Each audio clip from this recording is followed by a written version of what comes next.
Aviso legal. Este contenido es sátira. Los hechos mencionados están basados en noticias de dominio público, pero el tratamiento, narración y conclusiones son ficticios y humorísticos.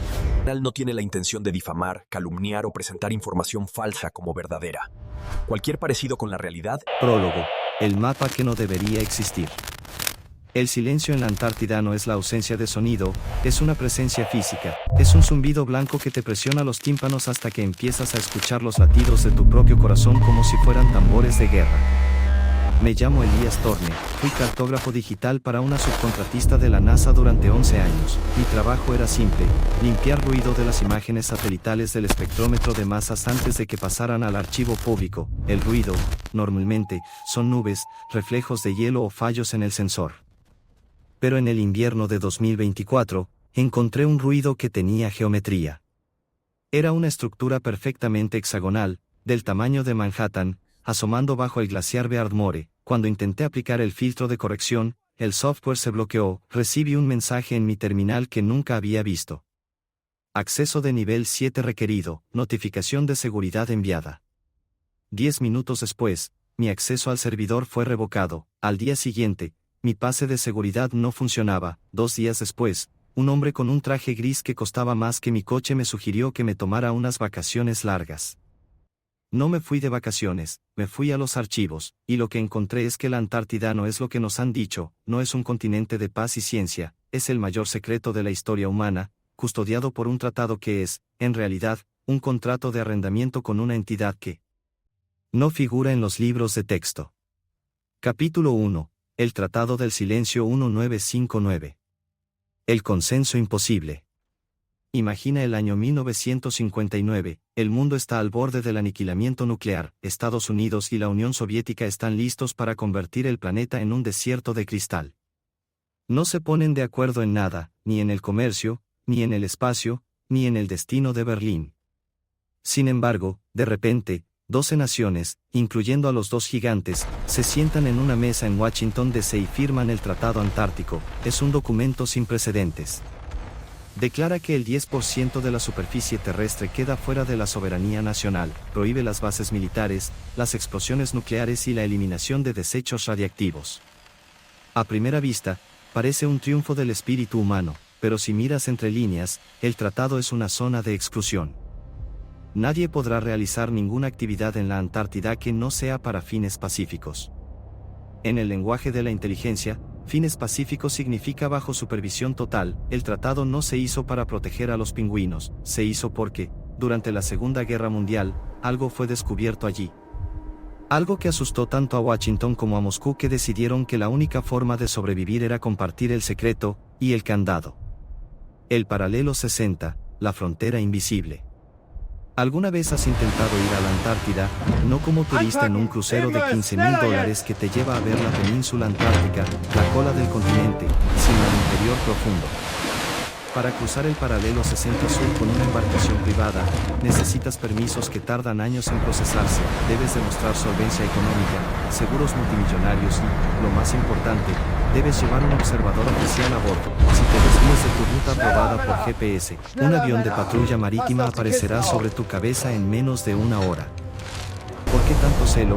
¿Por qué no puedo llevar mi barco a explorar un continente libre? La respuesta oficial es el impacto ambiental. La respuesta de Pixel Ciego es que hay algo en el centro del continente que no soporta la luz de una cámara que no sea oficial. Capítulo 2. La pesadilla del almirante BYRD. Operación Ijon, la invasión disfrazada. En diciembre de 1946, la Marina de los Estados Unidos lanzó la mayor expedición de la historia hacia el Polo Sur. El almirante Richard D. Byrd, un héroe nacional, lideraba la operación, pero esto no parecía una expedición científica. Byrd llevaba consigo un portaaviones USS Philip Nsea, 12 barcos de guerra, 6 helicópteros, 13 aviones de transporte, 4.700 soldados de élite. Oficialmente, iban a mapear la costa, pero no llevas un portaaviones para hacer mapas. La misión debía durar 6 meses, duró apenas 8 semanas. Byrd regresó a casa con bajas, aviones perdidos, hombres desaparecidos. El reporte oficial habló de accidentes por el clima. Pero Byrd, un hombre de honor, no pudo callarse del todo. En su regreso, dio una entrevista al diario chileno El Mercurio que fue silenciada en Estados Unidos.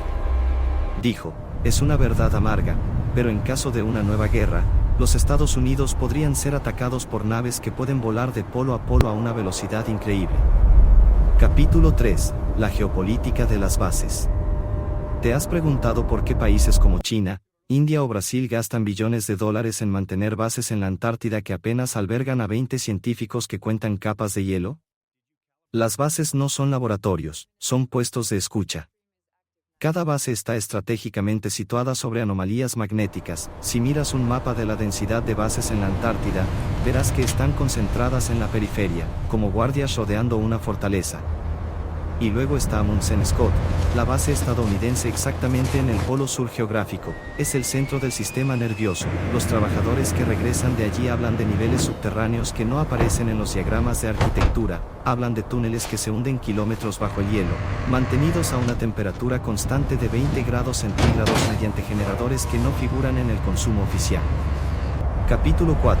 La anomalía de Wilkes y la ciudad de hierro. El fantasma en el satélite.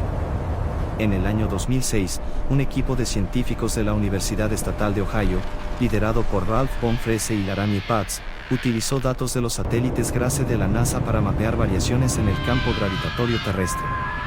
Lo que encontraron en la región de la Tierra de Wilkes, en la Antártida Oriental, no fue una montaña ni un valle, fue un golpe en la gravedad. El incidente del agujero de perforación. En 2014, una expedición privada financiada por un consorcio anónimo intentó realizar una perforación sónica cerca del borde de la anomalía.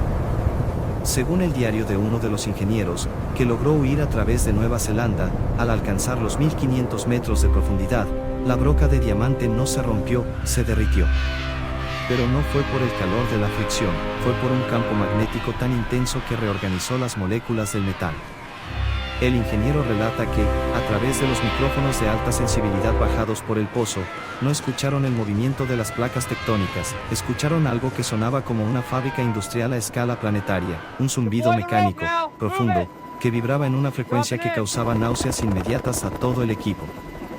A las 3 horas de detectar el sonido, un equipo de respuesta rápida de contratistas de seguridad sin bandera llegó en helicópteros negros, confiscaron los datos, cementaron el agujero de perforación y escoltaron al equipo fuera del continente bajo amenaza de cargos por traición.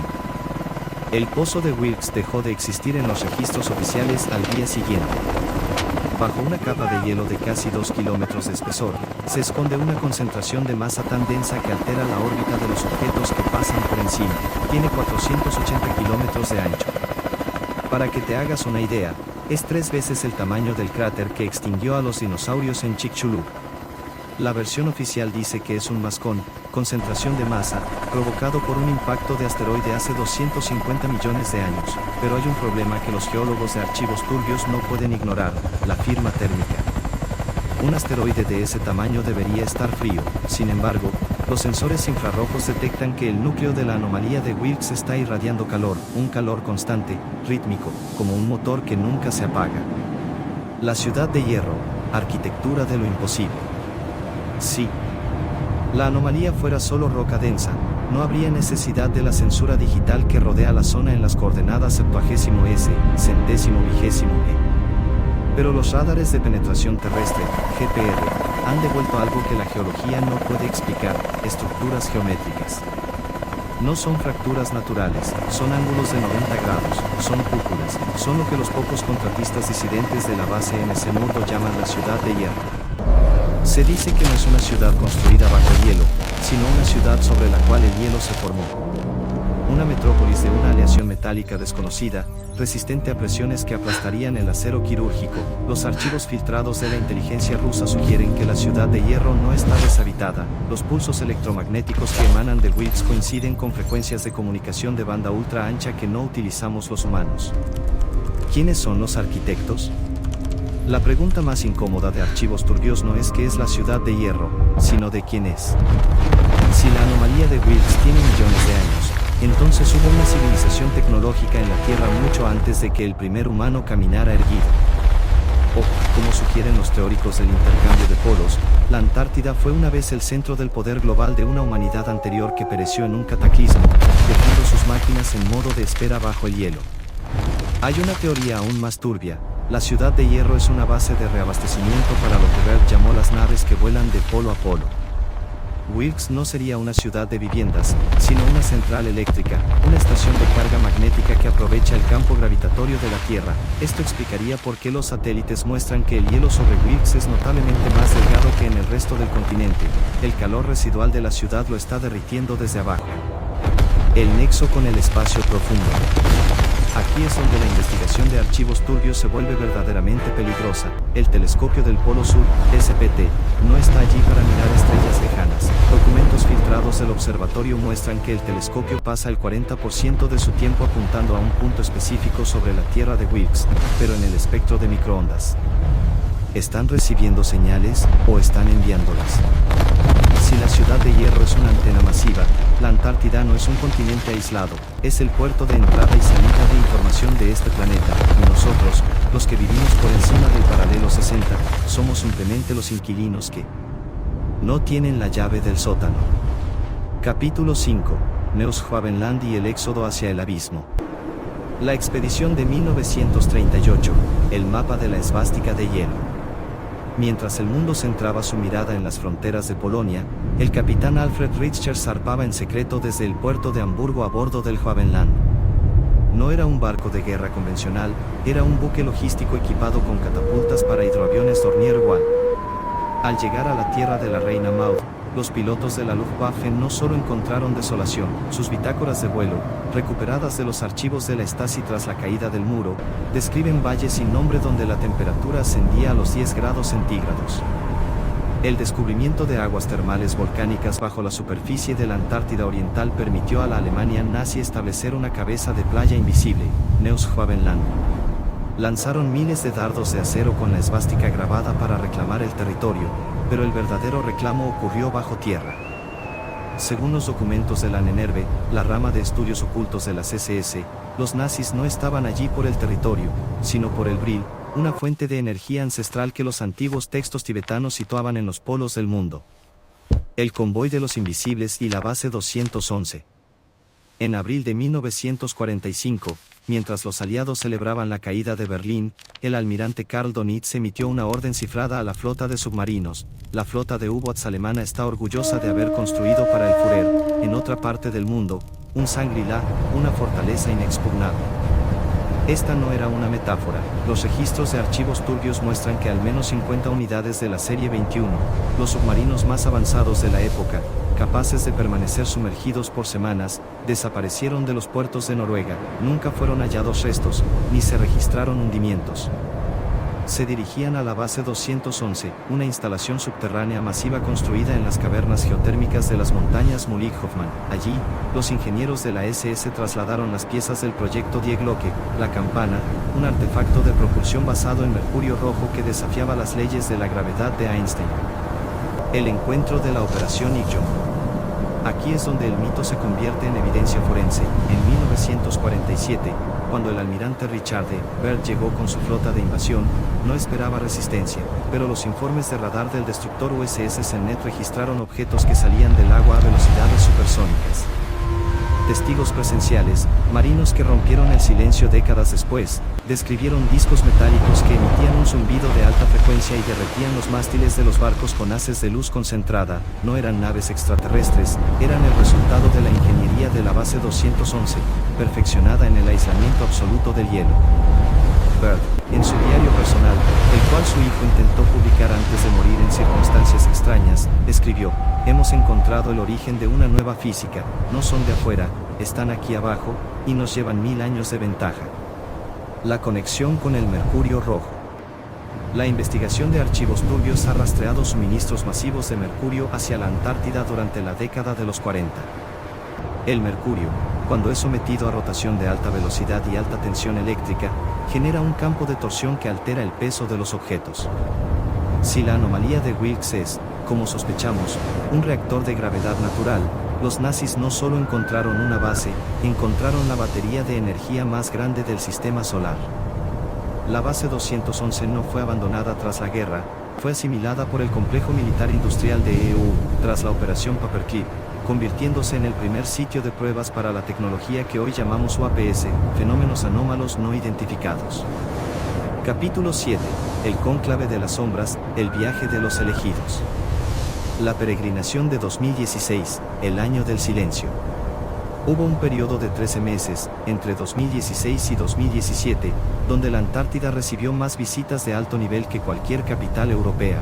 No fueron viajes de placer.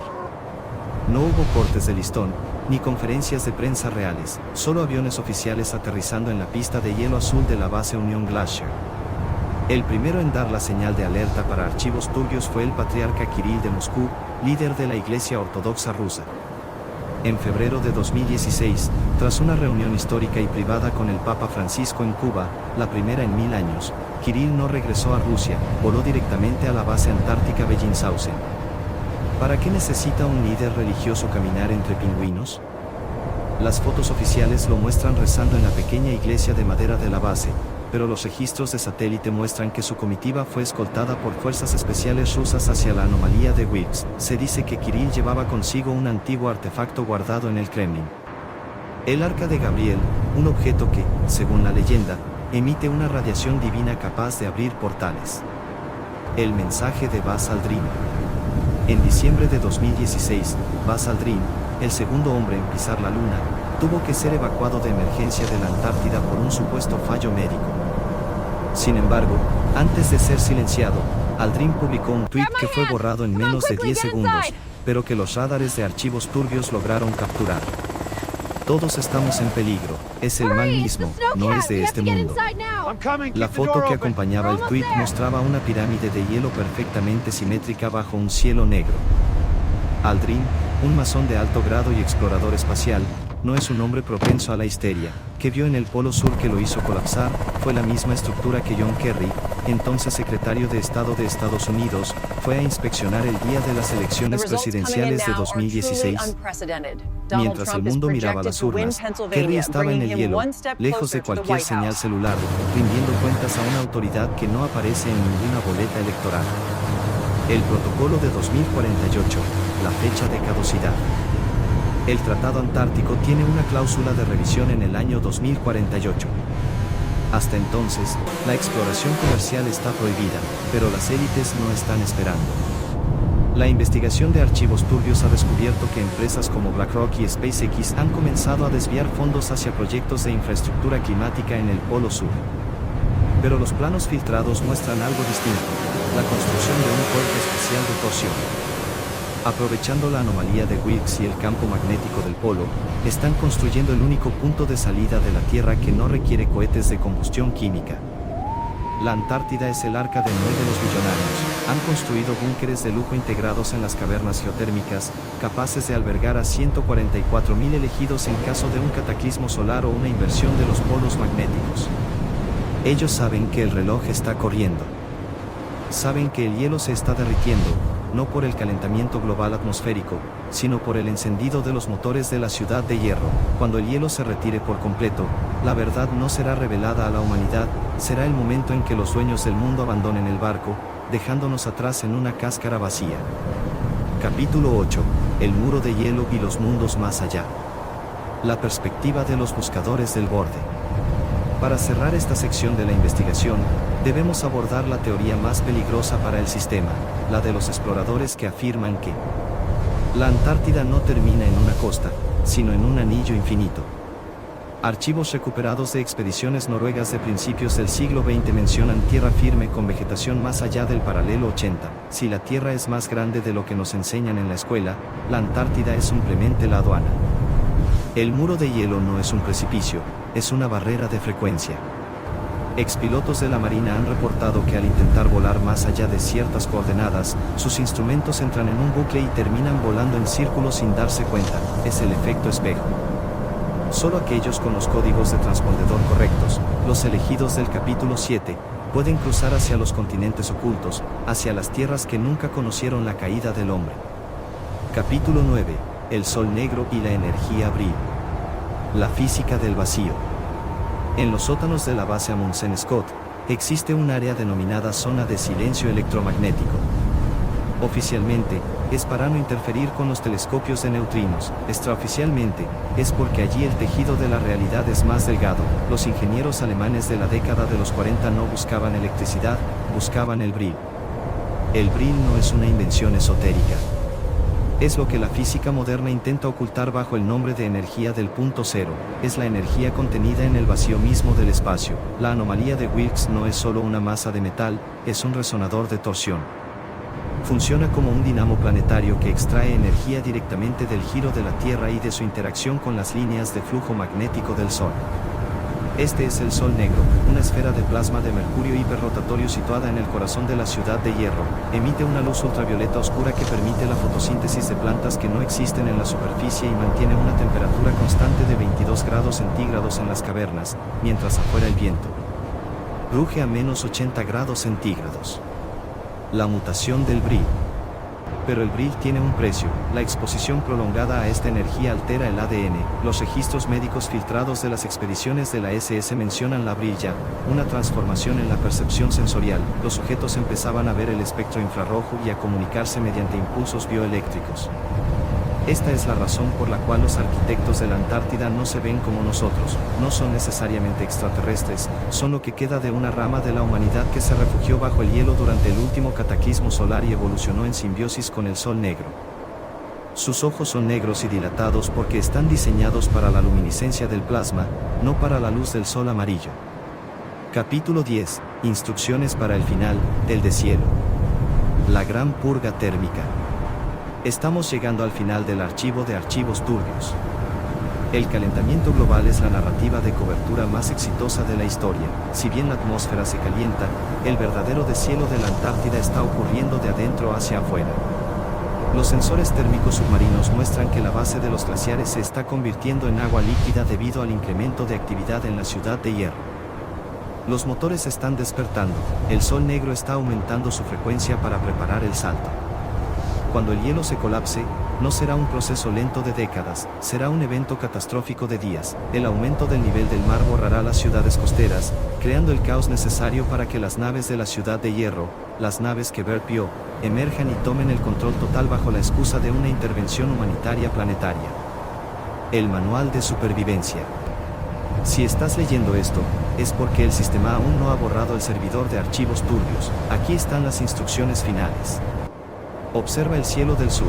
Si ves auroras australes en latitudes donde no deberían estar, como en Brasil o Sudáfrica, significa que el campo magnético de la anomalía de Wilkes ha roto la barrera atmosférica.